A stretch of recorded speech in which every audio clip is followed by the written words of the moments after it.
마태복음 10장 1절에서 15절.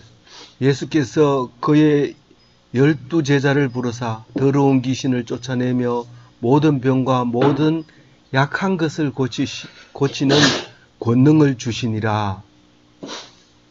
오늘 말씀도 예수님의 사역 중에서 여러 가지 사역이 있는데 그것을 몇 가지를 지금 말씀하고 있습니다. 제일 먼저는 오늘 읽은 말씀 중에 12사도를 파송하는 이야기가 나오고요. 그리고 가장 먼저 유대인에게 복음을 전파해야 된다. 그런 말을 하고요. 또 그 다음에는 천국이 가까이 왔다고 선포하라고 그러는데 그 천국에 대해서 우리가 묵상을 한번 해보면 좋겠고요. 그리고 복음을 전파하는데 더는 경비가 얼마나 들까 이렇게 걱정이 돼서 선교사로 못 가는 사람이 있는데 절대로 걱정하지 말고 빈손으로 가라. 그 얘기를 합니다. 그리고 가거든 집을 정해놓고 그 집에서 복음을 전파해라. 그렇게 말하고 있고요. 만약에 집을 정하려고 할 때 거부하거나 안 받아들이면 그냥 미련 없이 나와라. 이제 그런 얘기를 오늘 함으로써 오늘 이야기가 우리에게 꼭 필요한 이야기라는 사실을 알게 됩니다. 우선 1절부터 4절까지 말씀은 12제자의 이름들이 쭉 나옵니다. 제일 첫 번째 사도, 12사도 중 사도가 나오는데 우리가 보통 교회에서 선교사 파송할 때는 파송 정서 이래가지고 캄보디아로 간다 이러면 캄보디아까지 가는 비행기표만 이렇게 만들어주고 오는 비행기표는 없습니다. 그리고 보내줍니다. 보통 이제 그렇게 이제 보내주는데 여기서는 권능을 줍니다. 예수님이 능력을 준다고요. 무슨 능력을 줬어요? 두 가지 능력을 줬는데 더러운 귀신 쫓아내는 능력이 있고 병 고치는 능력 그리고 각종 약한 것을 고치는 능력을 주십니다. 뭐 약하다는 건 여러 가지가 있죠. 기죽어 있는 사람, 또 기죽어 있는 사람이 약한 거죠. 그게 이제 기가 죽어버린 거예요. 뭘 하려고 그러면 벌벌 떨고 두려워하고 이런 거를 다 고쳐주는 그런 이제 권능을 주셨어요. 이 권능이라고 하는 것은 아주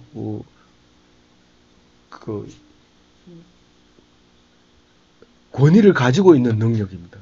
그냥 힘이 세다는 게 아니라 권위를 가지고 있는 능력. 주로 말로도 해결되는 것이 대부분인데 말 한마디 하면 그 말이 그냥 직접 하는 거하고 동일하게 되는 그런 거를 말하는 거예요. 그래서 예수님이 주신 하사품은 다른 게 아니라 권능인데 그 권능은 믿음을 전념시키는 그 전념 병균과 같은 거예요. 이건 뭐 힘으로 뭐 사람을 죽이는 게 아니라 병균을 탁 퍼뜨리면 그냥 그대로 다 쓰러지는 건데 예수님이 그런 권능을 줬는데 그거를 우리 엔지니어들은 뭐라고 얘기하느냐면 고치는 기술자다. 고치는 기술자. 원래 하나님은 고치는 기술자인데 그 고치는 기술자의 아들은 잘 고친다는 거죠. 뭐 아무리 안 배우려고 해도 다 배우게 되어 있습니다. 왜냐하면 아침 먹고 아버지가 하는 걸 받고 점심 먹고 하는 거 받고 저녁 먹고 하는 걸 받기 때문에 다른 것보다는 다른 게 아무리 좋아가지고 그걸 공부를 하지만 그래도 배운 게 더 자기한테는 더 가까이 오기 때문에 나중에 그거를 그 아들이라는 사실을 증명이 되죠.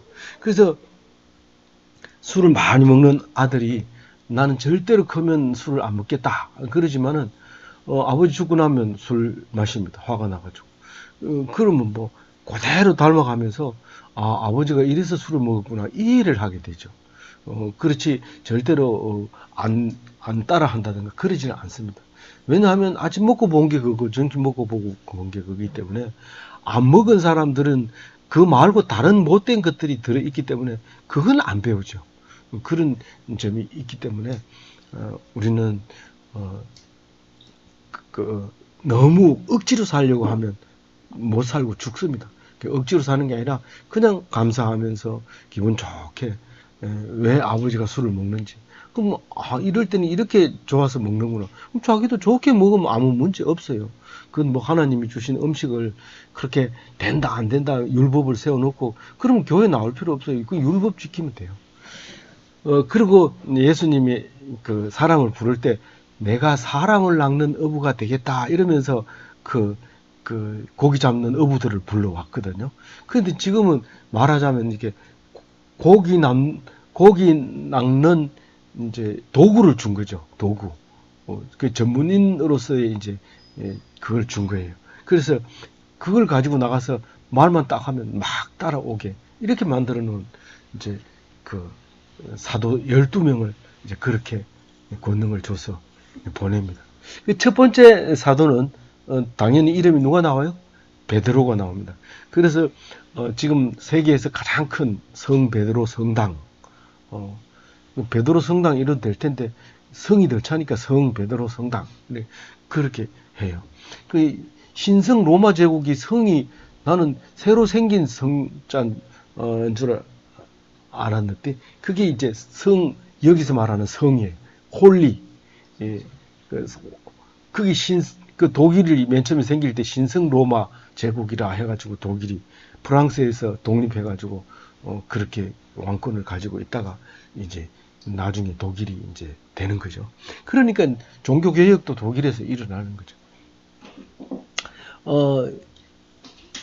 그래서 이제 베드로가 가장 큰 하늘의 열쇠를 쥐고 있는 수제자 베드로 이름이 제일 먼저 나옵니다. 시몬이라고도 부르죠.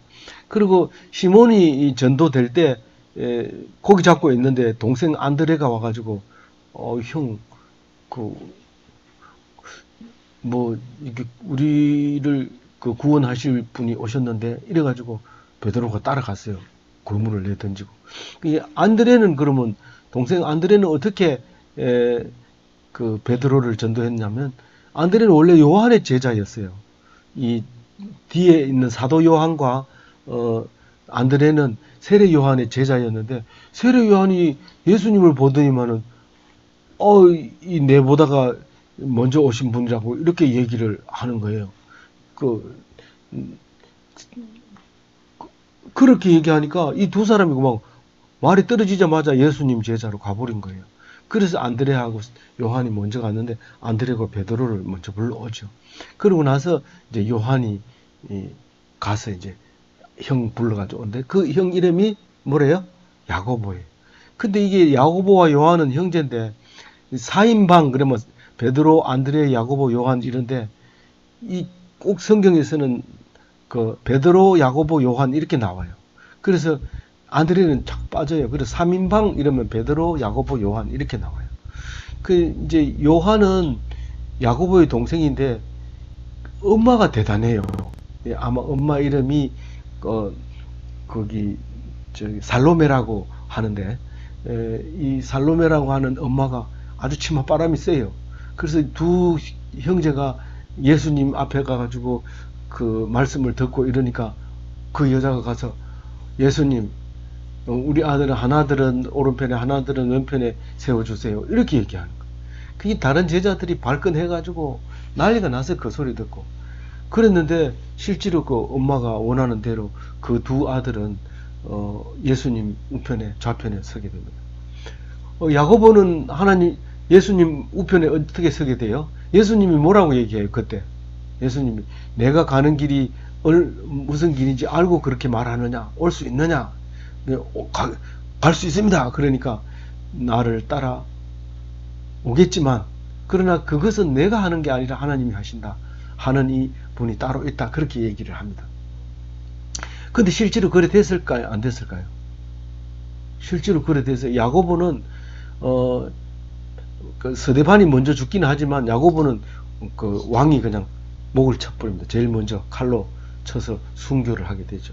그러니까 예루살렘에서 첫 번째 순교자가 된 거죠. 물론 스데반을 순교자로 볼 수 있는데 스데반이 먼저 죽고 야고보가 공식적인 지도자로서 이제 죽임을 당해서 그때부터 스데반은 그 백성들에게서 죽지만 야고보는 정치에 의해서 죽음으로써 그 탄압이 시작이 돼가지고 예루살렘에서 기독교인이 하나도 없이 이제 퍼지게 되죠. 그리고 동생 요한은요, 어떤 하나님 우편에 있었을까요?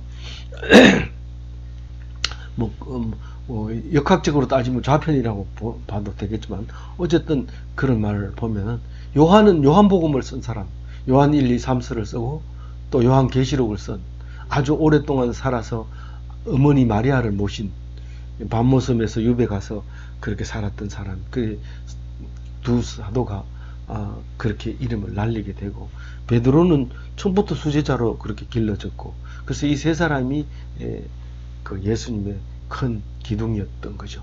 그리고 3절에 보면 누가 나와요? 빌립이 나와요. 빌립은 베드로하고 고향이 같아요. 벳세다에 살고 있었어요. 그래서 고향 사람이라서 전도를 했는데, 이 빌립이 아마 친구를 사귀었던 것 같아요. 바돌로메를 사귀어가지고 이제 바돌로메를 오게 했는데, 바돌로메는 맨 갈릴리 사람인데 가나 사람, 혼인 잔치가 있었던, 그러니까 예수님의 고향 어디죠? 나사렛에서 가까워요. 북쪽으로 있는 가나인데, 지금 성지순례 가면 그 가나에 들릅니다. 들러서 보고 갑니다. 이 바돌로메가 거기 사람이었고, 디두모라고 하는 도마가 있었는데, 이게 예수님이 부활한 뒤에 이 도마가 와서 의심함으로써 우리가 확실히 보게 됐어요. 만약에 의심하지 않았다면, 의심이라는 단어를 쓰긴 했지만 사실은 의심이라는 단어보다는 믿지 못했다, 그게 그 말이 아닙니까? 조금 다른 것 같아요. 믿음은 믿음이 없었어요. 그래서 예수님이 왔다 갔다 하니까는 나는 못 믿겠다 이러니까 나중에 예수님이 와서 봐라 그러면서 이상한데 이러니까 옆구리에 내가 창 찔린 거 자국 봐라 이렇게 손을 넣어서 만지고 이렇게 하면서 예수님이 뭐라 그래요?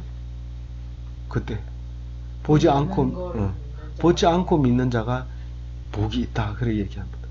사실 원리적으로 보면 믿지 않고 믿는 게 믿음이지 보고 믿는 게 무슨 믿음이에요? 그거는 믿음이 아니잖아요.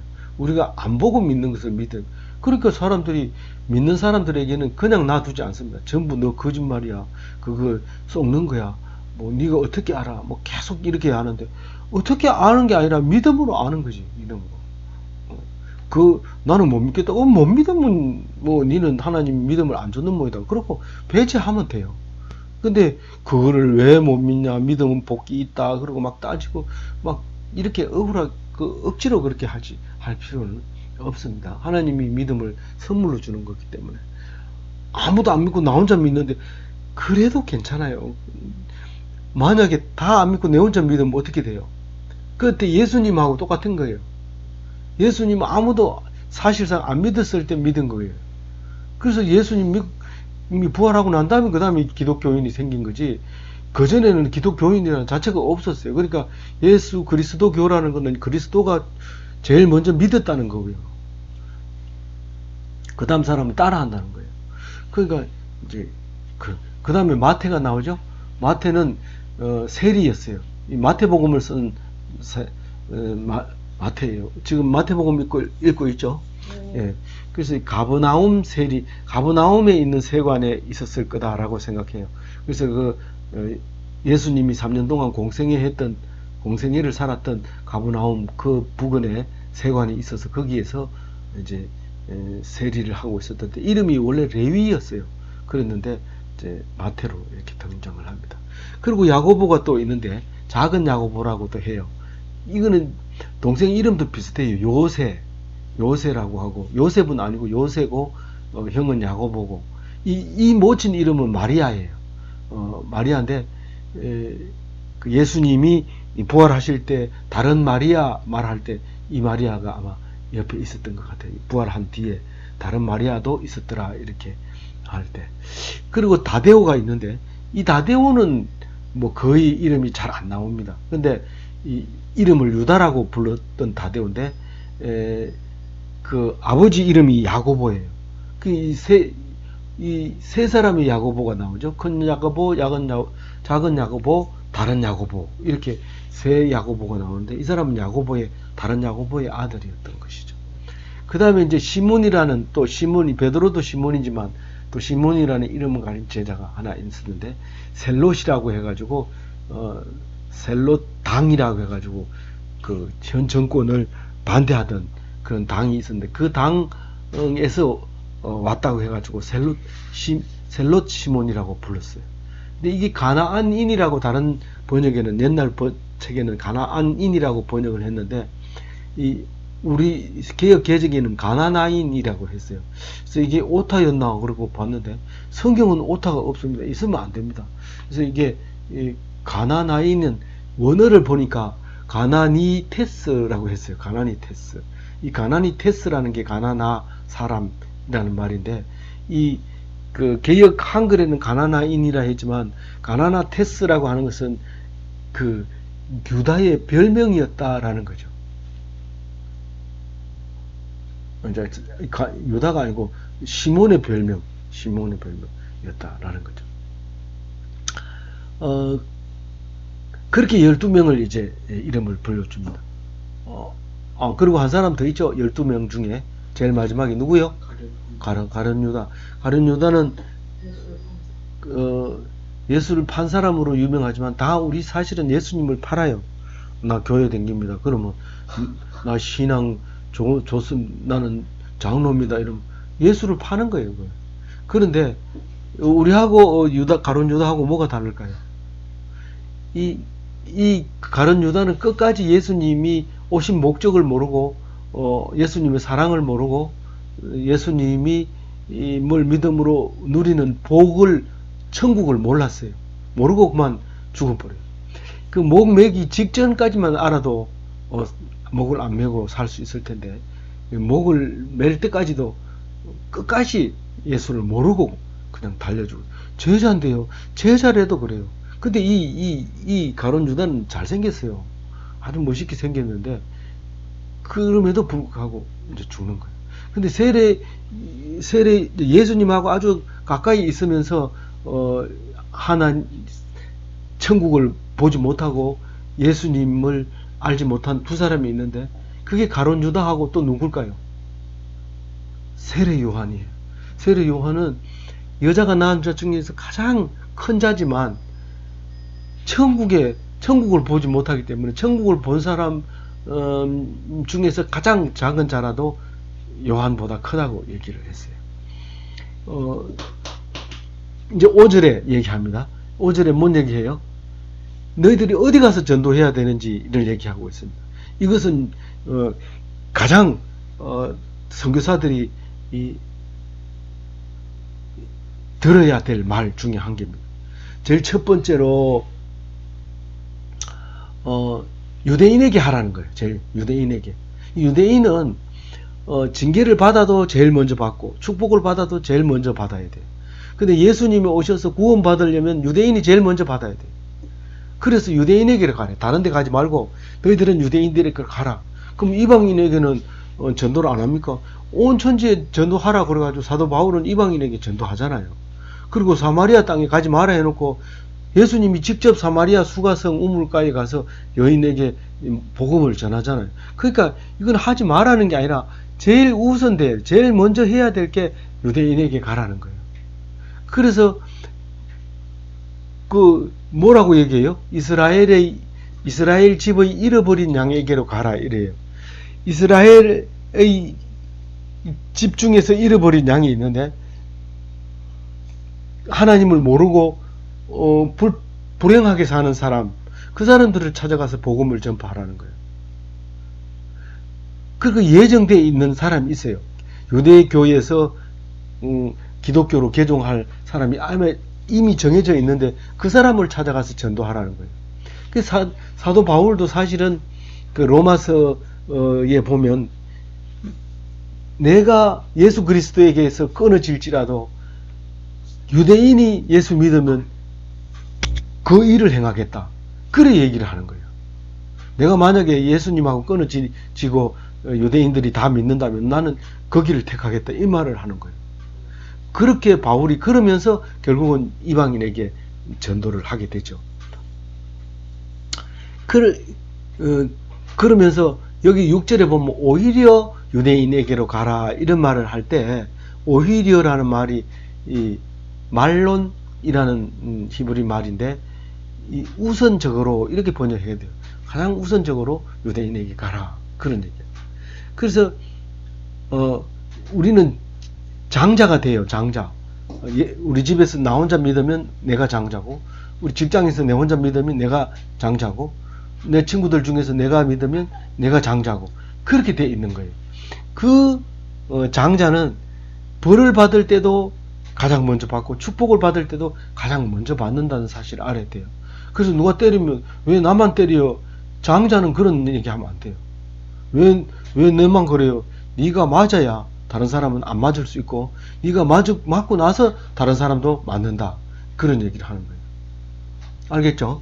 그래서 우리는 장자로서 그렇게 하나님 말씀을 받아들였다. 그렇게 생각을 하면 돼요.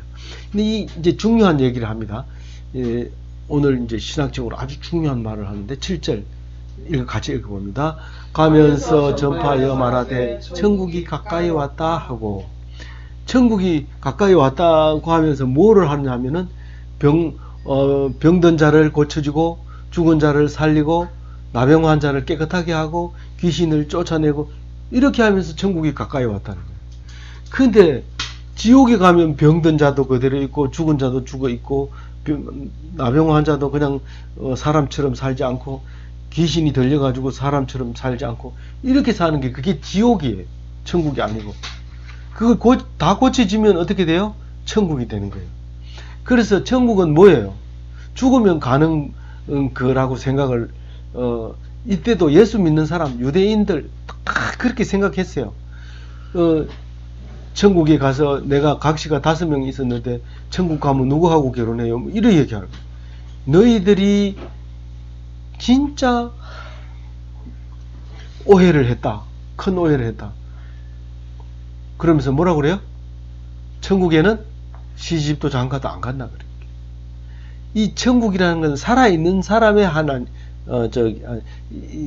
하나님은 산 사람의 하나님이에요. 그 하나님 나라는 이 땅에서 하나님 나라가 이루어지는 거죠. 죽어서 가는 게 아니고, 야, 죽으면 아무도 없대. 신나게 살아보자.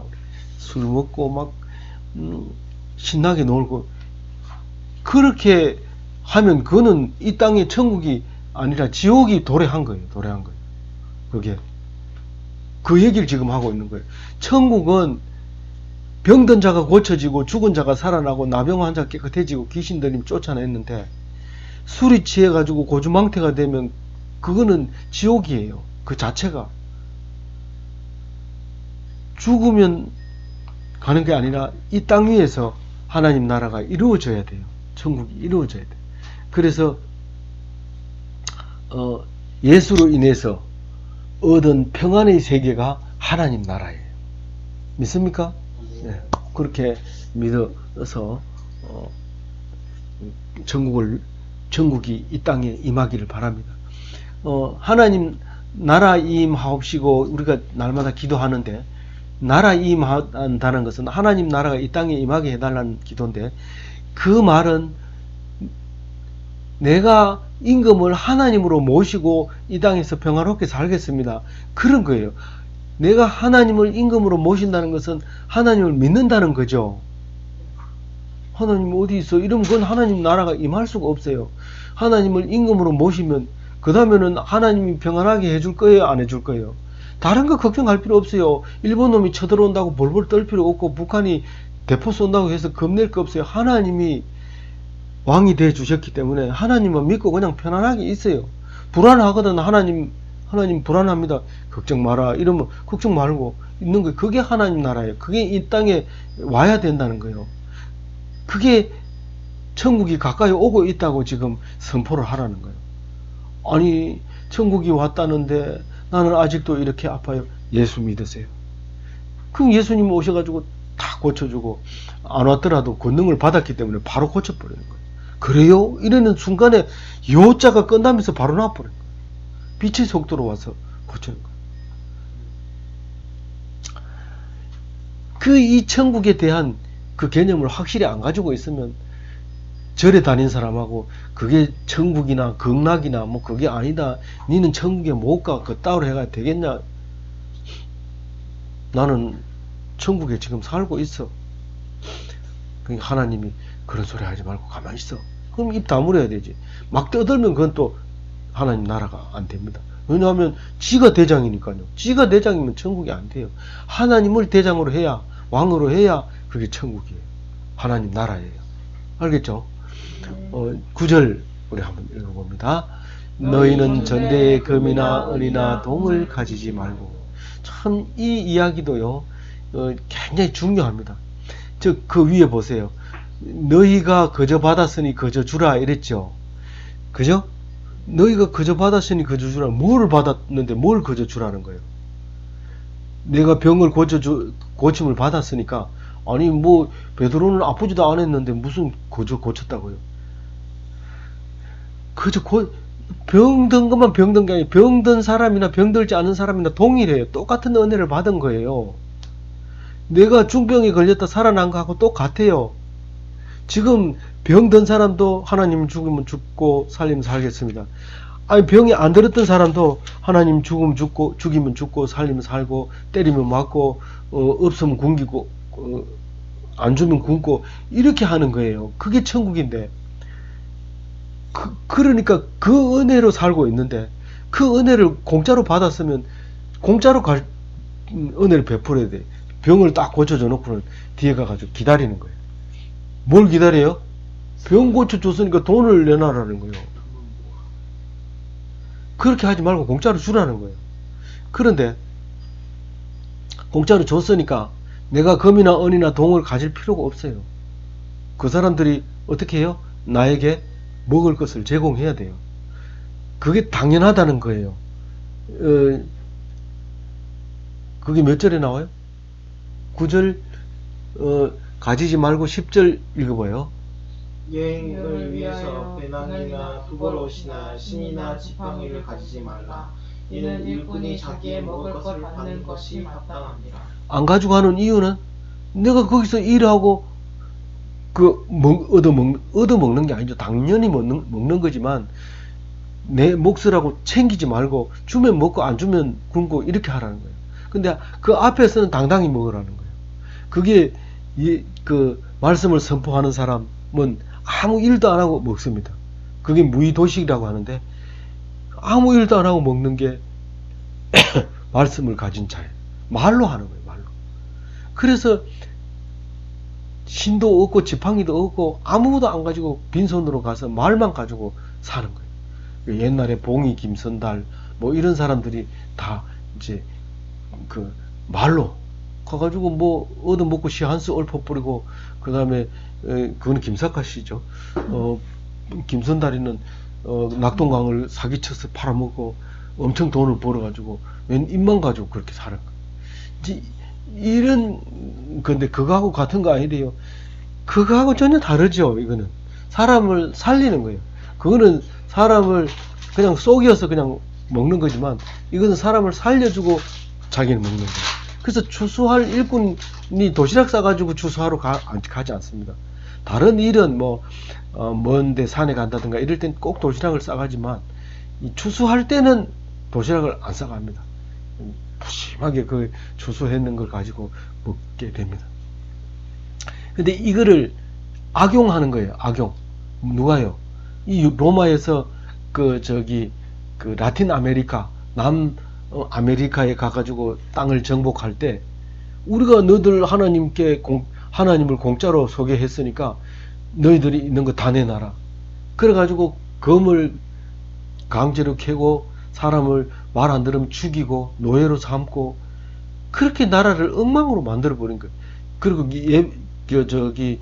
기독교로 개종 안 하면 다 죽이고 그 추장까지도 기독교 개종 시켜가지고 또 죽여버리고 이런 일을 하게 되는 거예요.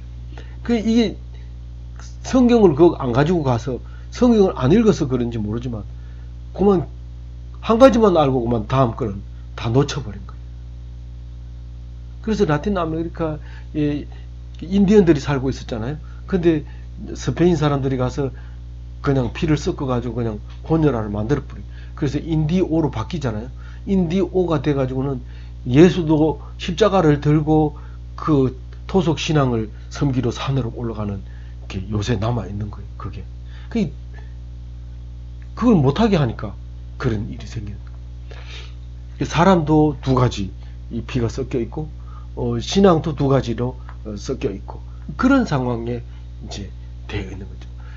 그 로마 가톨릭이 생각해 보면 그것도 큰 오점일 수 있죠. 그러면서 이렇게 얘기합니다. 11절에 어디에 들어가든지 한 집에서 우리 집에 머무르십시오. 그러면 그 집에서 그냥 머물러서 있어야지 이 집 저 집 다니지 마라.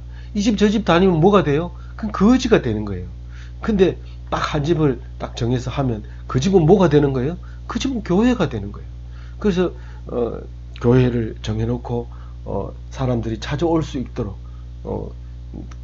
하고 거기서 본부로 해가지고 러시아 말로 아지트라고 해요. 아지트를 정해놓고 그래서 전파해라. 그렇게 얘기를 합니다. 근데 그 집을 이 집을 아지트로 정해야 되겠다. 그런 생각을 하고 이제 들어가서 기도를 합니다. 기도할 때는 들어가자마자 이 집에 평안이 있기를 바랍니다. 그리고 하나님께 기도하고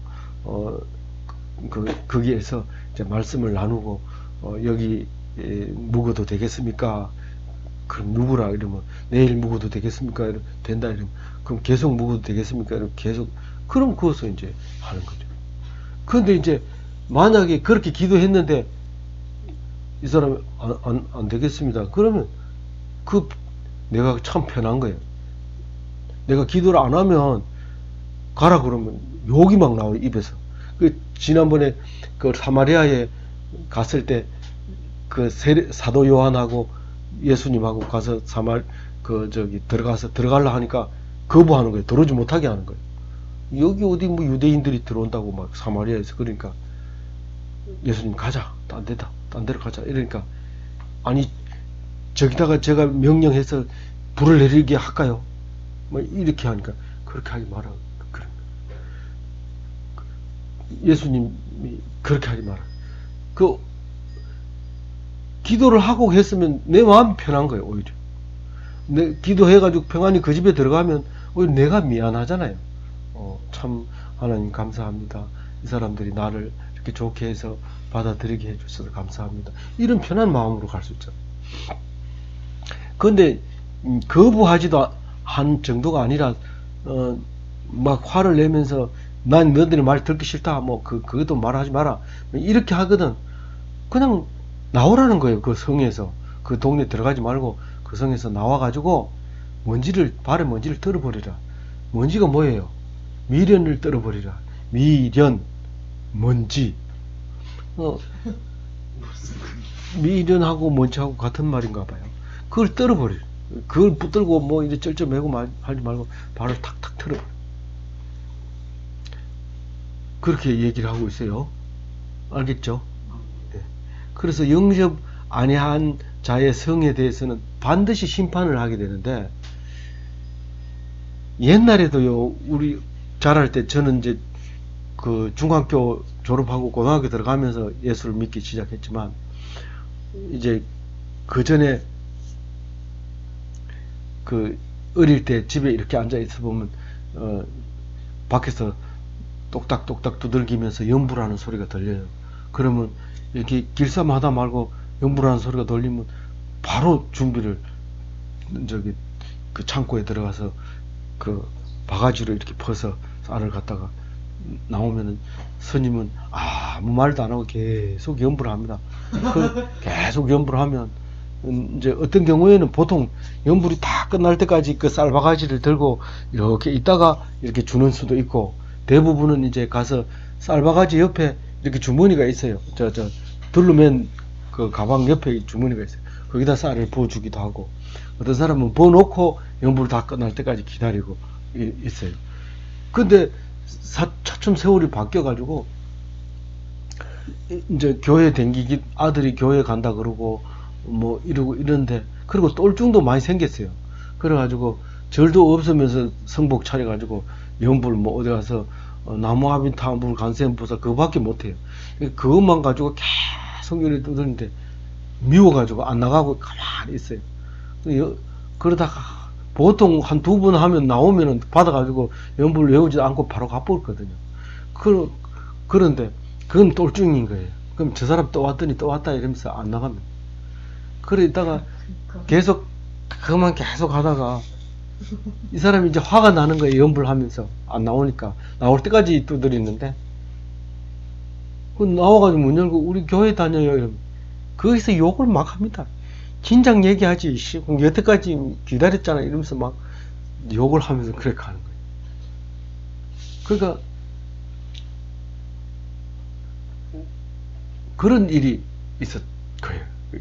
그게 이제 옛날 예? 저주를 하지 말고 그냥 아니 그러니까 그런 일이 있었는데 이 얘기는 무슨 말이냐면 이제 영접하는 경우가 있고 영접하지 않는 경우가 있는데 거의 대부분 교회 다닌다고 하는 것을 욕하는 사람은 그거는 누가 봐도 좋지를 않죠. 좋지를 않아요. 그래서 천국을 거부하는 자들이다 이렇게 얘기를 합니다. 반드시 심판을 받는데 그 심판 받는 날에는 지옥불에 던져진다.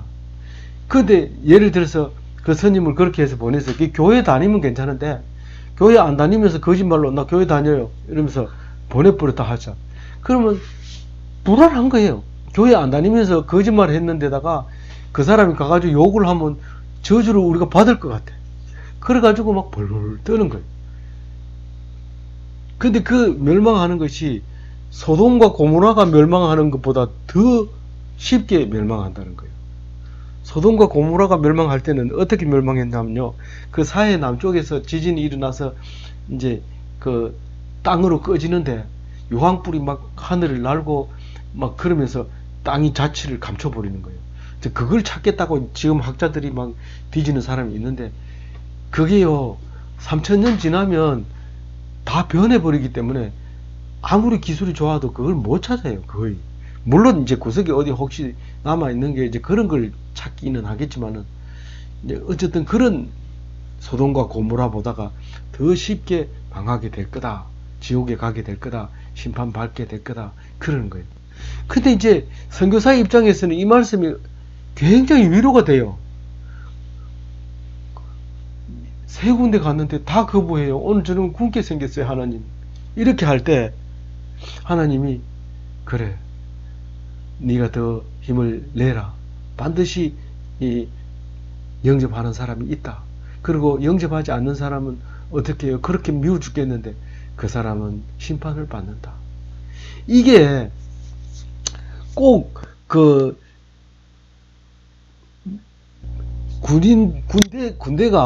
군대가 출전하기 전에 갑옷을 입잖아요. 갑옷을 입는 것보다 입는 것처럼 든든해요. 그 말씀을 들으면 하나님 그 말씀 해주면 든든해요. 그걸 가지고 당당하게 가서 야 오늘 내 여 묵어도 되겠냐 이렇게 말할 수 있지만 속으로 너 거부하면 너 지옥 간대 이렇게 하는 거예요. 그러니까 당당하게 얘기할 수 있는 거예요.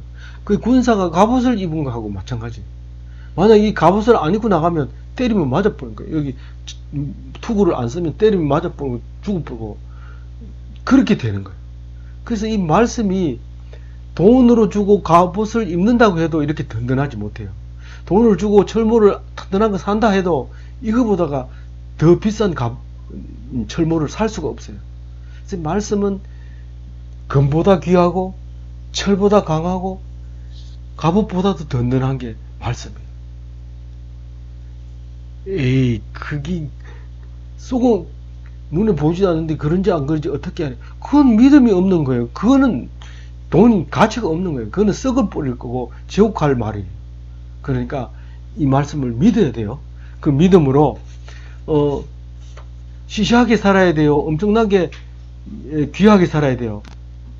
네, 엄청나게 고귀하게 힘있게 용감하게 그렇게 살아가야 돼요. 이제 올해가 돼지해야 돼요. 돼지. 돼지처럼 시시하게 살지 말고 더 고귀하게 그렇게 살아가는 귀한 그리스도인이 되시기 바랍니다. 아멘.